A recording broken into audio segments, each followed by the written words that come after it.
कभी आपने सोचा है विजय माल्या भारत से भागकर यूरोप में ही क्यों गया होगा? सर्दियों की बारिश मतलब दिल्ली का प्रदूषण कम, पंजाब के किसान को फायदा, हिमालय के अंदर बारिश, ये सारे एक ही सिस्टम से चलते हैं। जहाँ सर्दियों में बारिश होती है वहीं पर पूरे वर्ल्ड की सबसे महंगी शराब बनती है।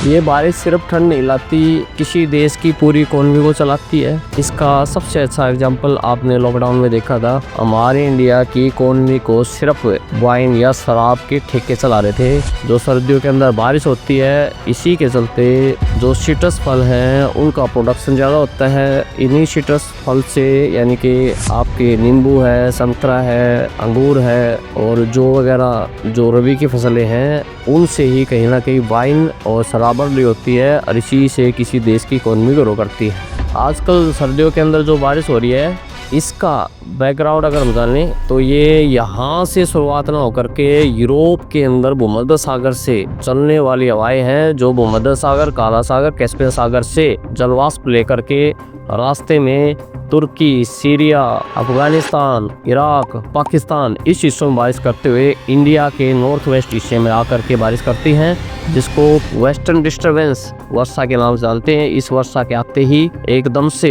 टेम्परेचर के अंदर गिरावट आती है, सर्दियाँ बढ़ जाती हैं। साथ में हिमालय रीजन है, वहाँ पे स्नोफॉल ज्यादा देखने को मिलता है और भारत के 5 राज्य हरियाणा, पंजाब, दिल्ली, वेस्ट यूपी और राजस्थान के अंदर बारिश देखने को मिलती है। हिमाचल, उत्तराखंड, कश्मीर के अंदर स्नोफॉल में इस बारिश का बहुत ज़्यादा योगदान होने वाला है। दूसरा, इस वर्षा का किसी भी देश के अंदर, किसी भी देश की इकोनॉमी के अंदर क्या योगदान होता है, तो ये योगदान सिर्फ और सिर्फ इंडिया को देखने को नहीं मिलेगा, ये योगदान आपको पूरे वर्ल्ड में देखने को मिलेगा। सबसे पहले हम भूमध्य सागर की बात कर रहे हैं। भूमध्य सागर के पास में इटली देख लो, पुर्तगाल देख लिए, स्पेन देख लो, स्कॉटलैंड जो इंग्लैंड का पार्ट है उसमें आप देखिए, उसके साथ में तुर्की देख लो। यहाँ पे सब जगह पे सिट्रस फल होते हैं।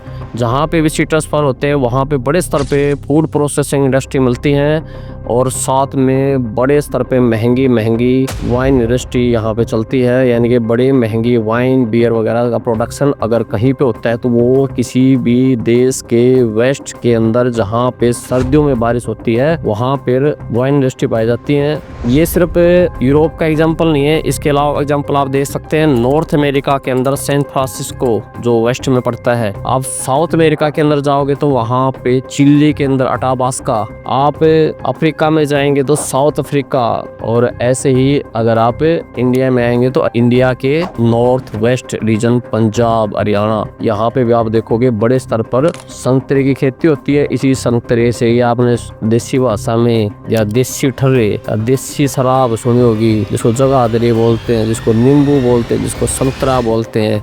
यानी कि नॉर्थ ईस्ट वेस्ट हिस्से में ही बड़े स्तर पे क्या मिलेंगे आपको, वाइन की इंडस्ट्री मिलेंगी। उसके पीछे सारा का सारा कारण क्या है, ये सर्दियों में होने वाली वर्षा है। इसके अलावा इसको क्या फ़ायदा करेगी, इंडिया के अंदर या किसी भी वर्ल्ड के हिस्से में रबी की फसलें जैसे गेहूं है, जौ है, आपकी सरसों है, चने हैं, इन सबको भी क्या करती है, बड़े स्तर पे फ़ायदा करती है। क्योंकि ये रुक रुक के बारिश होती है, लंबे एरिया में होती है और लंबे टाइम के लिए होती है, तो इसके चलते जो फसलें हैं वो ज़्यादा ग्रो करती है। इस बारिश से फ़ायदा क्या क्या होता है, सबसे पहले जो दिल्ली सरकार दिल्ली के प्रदूषण को कम नहीं कर पाती, वो ये बारिश कम करने वाली है। AQI का लेवल इंडेक्स बहुत कम गिरने वाला है, यानी कि नीचे आने वाला है। रबी की फसलों को फायदा होने वाला है और हिमालय रीजन में बर्फबारी बढ़ने वाली है।